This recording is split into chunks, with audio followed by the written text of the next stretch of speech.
नमस्कार, आप देख रहे हैं दूरदर्शन किसान। कार्यक्रम गांव किसान में आप सभी का स्वागत है। मैं हूं मोनालिसा। इस कार्यक्रम में हम आपके लिए कृषि और पशुपालन से जुड़ी हुई अहम जानकारियां लेकर आते हैं, साथ ही मिलवाते हैं किसी न किसी सफल किसान से। ये तमाम जानकारियां आपको विभिन्न सेगमेंट्स के जरिए दी जाती है। खेती किसानी, हमारा पशुधन और कामयाब किसान। आज इस कार्यक्रम की हम शुरुआत करेंगे भाग खेती किसानी में फोर्टिफाइड चावल से। इसके अलावा हमारा पशुधन में बताएंगे कि किस तरह से आप नवजात दुधारू पशुओं की देखभाल कर सकते हैं। मिलवाएंगे कामयाब किसान में एक सफल उद्यमी संगीता तोमर से। तो आइए शुरुआत करते हैं आज के इस कार्यक्रम की।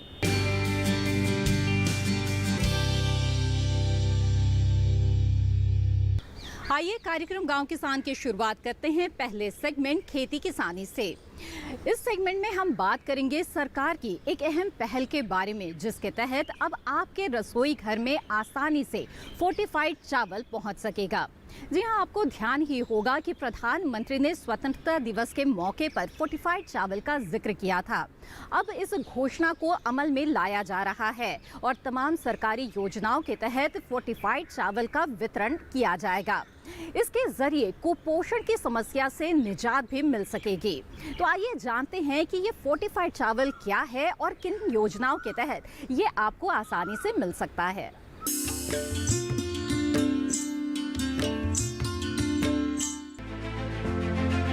लोगों को बेहतर पोषण मिले, इसके लिए सरकार लगातार प्रयास करती आ रही है। इसी पहल में अब एक कदम और बढ़ाया गया है, जिसके तहत केंद्र सरकार ने एक महत्वाकांक्षी अभियान शुरू किया है। इस अभियान में मिड डे मील और राशन में फोर्टिफाइड राइस को बढ़ावा दिया जा रहा है। आइए सबसे पहले समझ लेते हैं इस राइस के बारे में। फोर्टिफाइड चावल का मतलब है पोषक युक्त चावल। इस चावल में सामान्य चावल की तुलना में iron, vitamin B12, folic acid ज्यादा होता है। इसके अलावा zinc, vitamin A, vitamin B वाले फोर्टिफाइड चावल भी तैयार किए जाते हैं। हालांकि देखने में ये आम चावल की तरह ही होते हैं, लेकिन स्वाद और पोषण के हिसाब से ज्यादा बेहतर माने जाते हैं।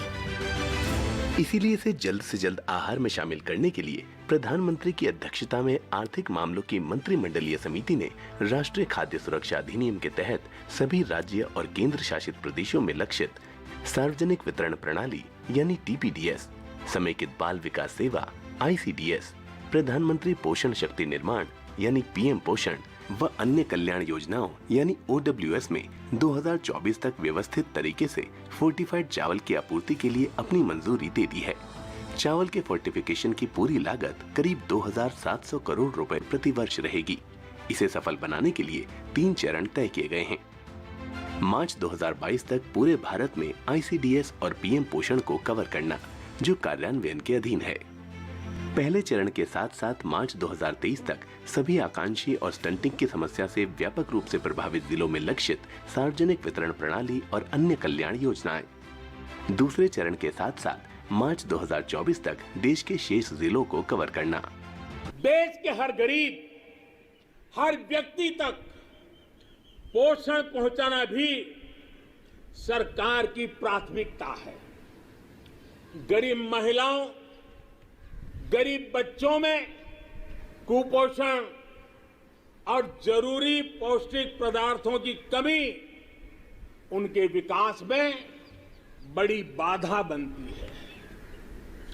इसे देखते हुए ये तय किया गया है कि सरकार अपनी अलग अलग योजनाओं के तहत जो चावल गरीबों को देती है उसे फोर्टिफाई करेगी, गरीबों को पोषण युक्त चावल देगी। राशन की दुकान पर मिलने वाला चावल हो, मिड डे मील में बालकों को मिलने वाला चावल हो, वर्ष 2024 तक हर योजना के माध्यम से मिलने वाला चावल फोर्टिफाइड कर दिया जाएगा।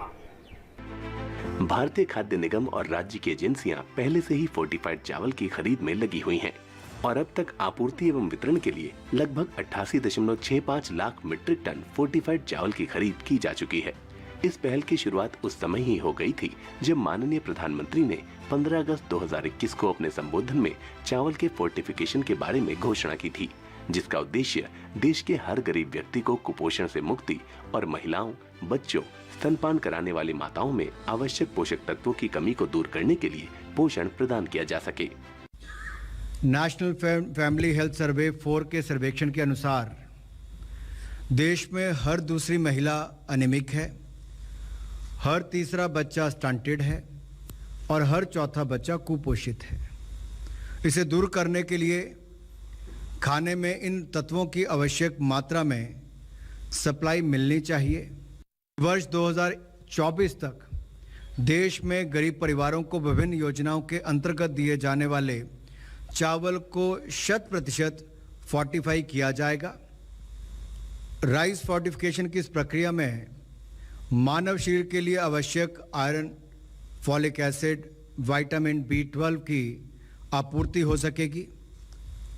तय निर्णय लिया गया है कि नेशनल फूड सिक्योरिटी एक्ट के अंतर्गत टारगेटेड पब्लिक डिस्ट्रीब्यूशन सिस्टम द्वारा केंद्र की अन्य कल्याणकारी योजनाओं के अंतर्गत आपूर्ति किए जाने वाले 100% चावल को माइक्रो न्यूट्रिएंट से फोर्टिफाई करने के उपरांत ही पूर्ति की जाएगी, उसकी आपूर्ति की जाएगी। हालांकि इससे पहले साल 2019-20 से सार्वजनिक वितरण प्रणाली के तहत चावल का फोर्टिफिकेशन और वितरण पर केंद्र प्रायोजित प्रायोगिक योजना को 3 साल की अवधि के लिए लागू किया गया था, जिसमें देश के करीब 11 राज्यों ने प्रायोगिक योजना के तहत अपने चिन्हित जिलों, प्रति राज्य एक जिला में फोर्टिफाइड चावल का सफलतापूर्वक वितरण किया।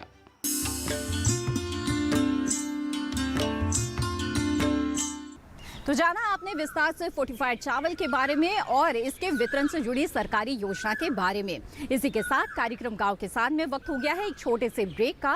ब्रेक के बाद देखेंगे अगला सेगमेंट हमारा पशुधन और जानेंगे कि किस तरह से आप नवजात दुधारू पशुओं की देखभाल कर सकते हैं। आप बने रहें दूरदर्शन किसान पर।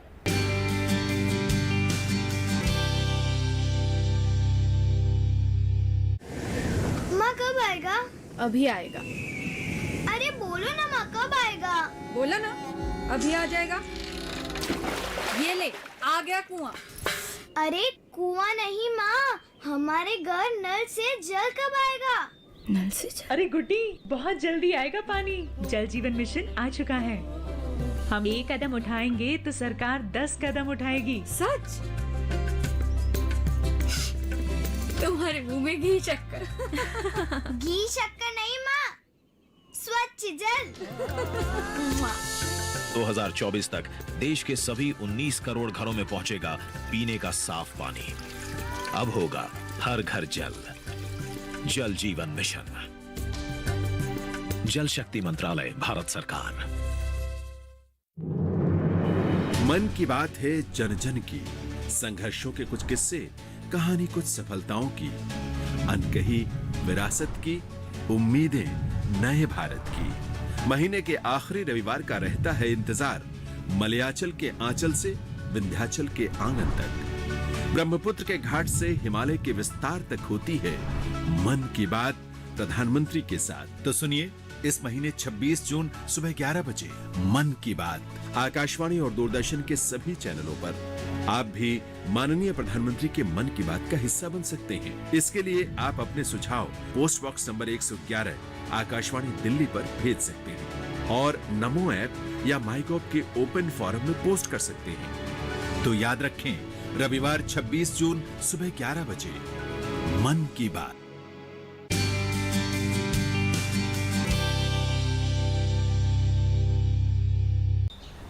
ब्रेक के बाद आप सभी का फिर से स्वागत है। आप देख रहे हैं कार्यक्रम गांव किसान। आइए अब देखते हैं अगला सेगमेंट हमारा पशुधन। आइए आज बात करते हैं नवजात दुधारू पशुओं के बारे में। इनके स्वास्थ्य का ध्यान रखना बेहद ज़रूरी है, तभी ये दुधारू पशु जो आज बछड़े हैं कल एक स्वस्थ गाय का रूप ले सकेगी। और ऐसे में इस दौरान आपको किन बातों का ध्यान रखना चाहिए, इसके बारे में जानेंगे हमारे विशेषज्ञ से। जानेंगे कि उनके आहार की व्यवस्था आप किस तरह से करें और साथ ही टीकाकरण को लेकर अहम जानकारी भी आपको मिलेगी इस रिपोर्ट में।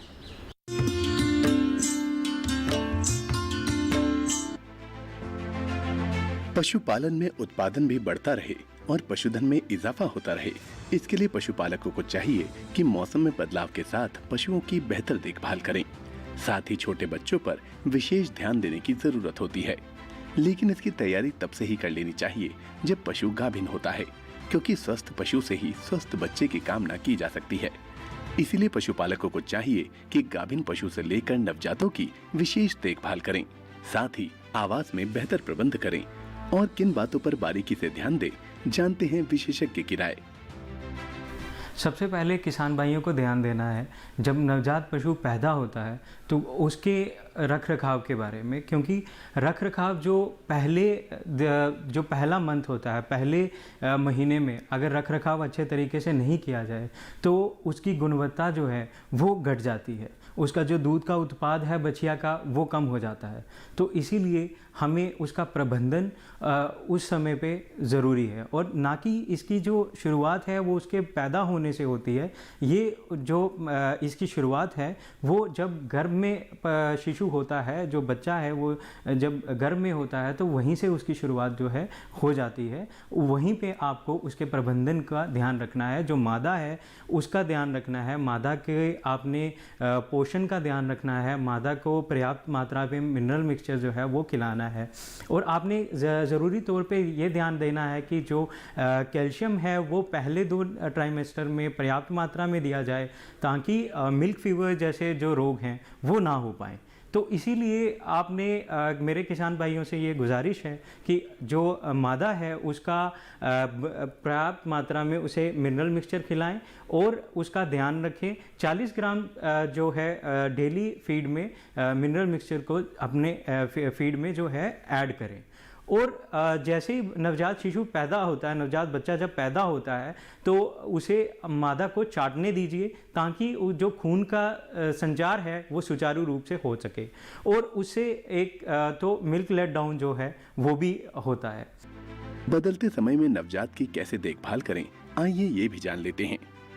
आप देखते हैं कि कुछ बीमारियां जो हैं नवजात को वो ज़्यादा जल्दी आ जाती हैं। उन बीमारियों से लड़ने के लिए आपको प्रबंधन जो है बछड़े का वो अच्छे से करना है। आपने उसका जो शेड है उसको हवादार रखना है, खिड़कियां दरवाजे जो हैं वो पूरब की तरफ खुलने चाहिए ताकि जो विटामिन डी है उसे पर्याप्त मात्रा में मिले, क्योंकि सूरज की जो गर्मी है वो आपने ये भी ध्यान रखना है कि इतनी ज़्यादा गर्मी ना लगे उसे, इतनी ज़्यादा तापमान ना बढ़ जाए। और जो आप उसे नवजात को खाने के लिए चीज़ें दे रहे हैं, जो फीड दे रहे हैं, जो पानी दे रहे हैं, वो आपने उसके शरीर के तापमान के बिल्कुल बराबर में देना है, या जो आपके रूम टेम्परेचर, जो कमरे का टेम्परेचर होगा, जो शेड का टेम्परेचर होगा, उसके हिसाब से आपने उसे देना है। नवजात को रोगों से बचाने में टीकाकरण का अहम रोल होता है, लेकिन कब से लगवाने चाहिए टीके, जानते हैं विशेषज्ञ से। जो टीकाकरण है वो जैसे ही 4 महीने का हो जाएगा तो पहला टीकाकरण आपकी बछिया को होता है। आपकी बछिया को पहला टीकाकरण ब्रुसेलोसिस का लगता है, और ये ब्रुसेलोसिस जो है ये ना कि सिर्फ जानवरों में, ये इंसानों में भी पाई जाती है। तो इसीलिए आपको हमेशा ध्यान रखना है कि ये बीमारी आपके शेड में ना आ पाए, और ये ना कि सिर्फ एक जानवर से दूसरे जानवर में भी फैलती है और ये इंसान में भी फैलती है।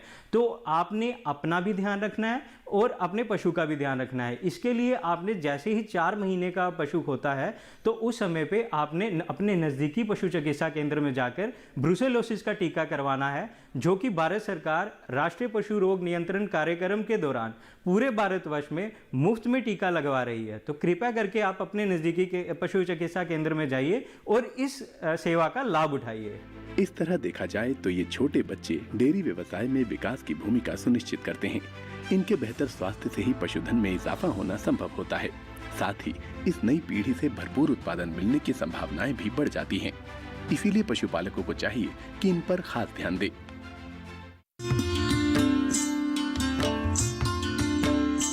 पशुओं से अधिक उत्पादन प्राप्त करने के लिए जरूरी होता है मौसम के अनुसार उचित पशु प्रबंधन। तो आइए देखते हैं क्या कहता है इस माह का पशुपालक कैलेंडर। एचएस और बीक्यू टीकाकरण के 10 से 15 दिन पहले सभी पशुओं की डीवॉर्मिंग कर देनी चाहिए। ऐसा करने से टीकाकरण प्रभावी हो जाता है। पशुओं को 50 से 60 ग्राम खनिज मिश्रण एवं 20 ग्राम नमक प्रतिदिन देना चाहिए। गर्मियों के मौसम में लगाई गई ज्वार फसल पशुओं को ना दें, इस समय ये हानिकारक हो सकता है। बरसात के मौसम में हरे चारे की अच्छी पैदावार लेने के लिए ज्वार व मक्का की बुआई करें। हरे चारे की फसल से अधिक उत्पादन लेने के लिए उन्नत किस्म के बीज का प्रयोग करें। जून का महीना काफी गर्म रहता है, इसीलिए पशु के लिए अलग से शेड बनाएं। इस समय पशु को ज्यादा से ज्यादा पानी पिलाएं। अधिक दूध देने वाले पशुओं को तरल कैल्शियम, फास्फोरस की मात्रा 70 से 100 ग्राम प्रतिदिन दें। पशुओं को बाह्य परजीवियों से बचाने के लिए पशु चिकित्सक की सलाह पर दवा का प्रयोग नियमित रूप से करें।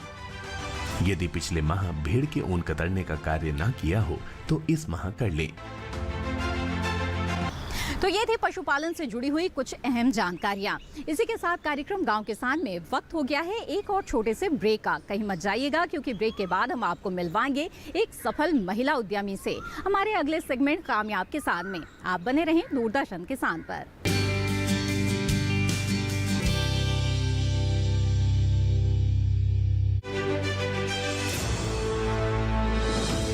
खुशहाल होंगे खेत, पशु भी रहेंगे स्वस्थ, सरकारी स्कीम का होगा लाभ, जब एक्सपर्ट्स का मिलेगा साथ,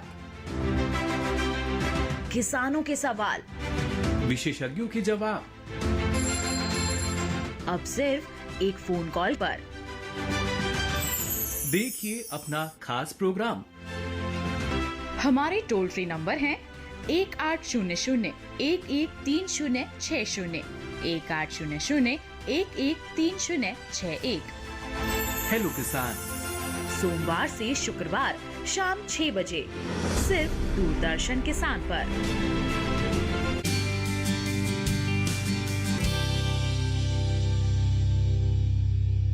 ब्रेक के बाद आप सभी का फिर से स्वागत है। आप देख रहे हैं कार्यक्रम गांव किसान। आइए देखते हैं हमारा अगला सेगमेंट कामयाब किसान।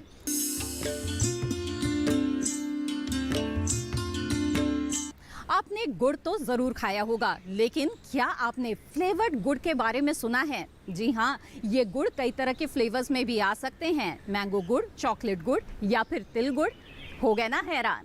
जी हाँ, ये संभव है और कुछ ऐसा ही कर रही हैं हमारी आज की सफल महिला उद्यमी संगीता तोमर। आइए जानते हैं कि किस तरह से एक नई सोच ने और इनके जज्बे ने इनको कामयाबी के शिखर पर पहुंचा दिया।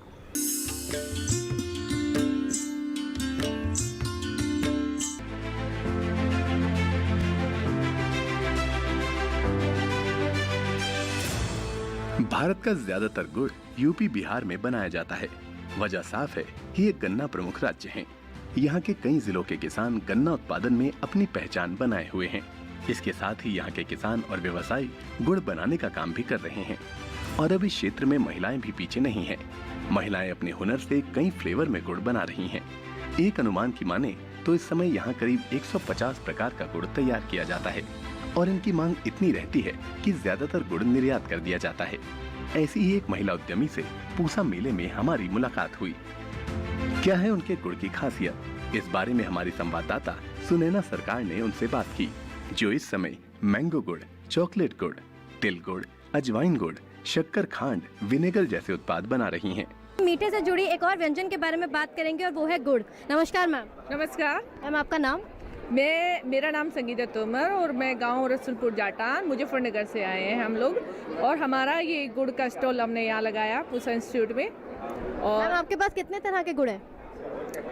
हमारे पास मैम मैंगो गुड़ है, चॉकलेट गुड़ है, तिल गुड़ है, सौंफ एंड सौंठ गुड़ है, अजवाइन गुड़ है और हमारे पास गुड़, शक्कर और खांड और विनेगर, ये सारी चीज़ें हमारे पास हैं। इन सब चीज़ों की कॉस्ट क्या रहती है? अलग अलग फ्लेवर्स की अलग अलग कॉस्ट होती है? हाँ जी मैम, जैसे ड्राई फ्रूट गुड़ हमने बनाया है तो उसमें ड्राई फ्रूट की कॉस्ट पे भी निर्भर करता है कि उसकी हम कॉस्ट क्या रखें। बाकी जैसे हमने चॉकलेट में चॉकलेट ही डाली है तो वो उसकी कॉस्ट भी देखनी पड़ती है कि उसका क्या लागत आएगी। उस तरह से हम उसकी लागत निकाल के फिर उसका रेट हम डिसाइड करते हैं कि हमने क्या रेट रखना है उस चीज़ों का। तो आपने इसकी ट्रेनिंग कहाँ से ली? ट्रेनिंग तो मैम हमारे तो पुराने ज़माने में मेरे बाबा जी और मेरे फादर, हमारा कोल्लू तो शुरू से रहा था, क्रेसर था, फिर बीच में बंद हो गया था। फिर धीरे धीरे मुझे और मेरे भाई को लगा कि मुजफ्फरनगर में हमने जब कोल्लू शुरू किया था तो मुजफ्फरनगर में मेरठ में हमारी एक दुकान थी, वहाँ पे हमने जैसे दुकान शुरू की थी तो वहाँ गुड़ हमारा बहुत बढ़िया सप्लाई हो रहा था। तो हमें लगा कि क्यों ना हम फिर से गुड़ के उसमें उद्योग में जाएँ और फिर से हम शुरू करें। तो हमने ये फिर अपना काम हमने शुरू कर दिया। भारत सरकार की तरफ से आपको कोई पुरस्कार मिला है? हाँ जी मैम, मुजफ्फरनगर में गुड़ महोत्सव हुआ था तो वहाँ पे मुझे मतलब बहुत सम्मानित किया था। महिला होने के नाते उन्होंने मुझे काफ़ी प्रोत्साहित किया और मुजफ्फरनगर में ही हमारा जो नारी शक्ति सम्मान, उससे भी मुझे सम्मानित किया गया था मुजफ्फरनगर में। उसके बाद हमने जो लखनऊ में जो हुआ था गुड़ महोत्सव, वहाँ भी हमें मतलब मुझे इतना अच्छा लगा कि हमारे सुरेश राणा जी जो शुगर केन मिनिस्टर थे, उन्होंने मुझे योगी जी से मिलाया। योगी जी ने भी मुझे बहुत प्रोत्साहित किया तो बहुत अच्छा लगा। तो भारत सरकार की तरफ से फुल सपोर्ट हमें मिला है। सालों से बंद हो चुके उनके इस व्यवसाय को फिर से जीवंत करने के लिए संगीता जी ने काफी मेहनत की है और उन्हें इस मेहनत का फल भी मिला है। आज उनके उत्पाद की बाजार में अच्छी खासी मांग है। उनके इस कार्य के लिए उन्हें कई बार सम्मानित भी किया जा चुका है। उनकी सफलता को देखते हुए आज कई महिलाएं इस व्यवसाय से जुड़ रही हैं और आत्मनिर्भर हो रही हैं। रसोई के जायके को अगर व्यवसाय की महक के साथ सजाया जाए तो आत्मनिर्भर होना कोई बड़ी बात नहीं। संगीता जी जैसी महिलाएं न सिर्फ स्वाद में कुछ नया कर रही हैं, बल्कि वो उन महिलाओं के लिए भी प्रेरणा बनकर उभर रही हैं जो अपने सपनों को चार दीवारी में कैद किए हुए हैं।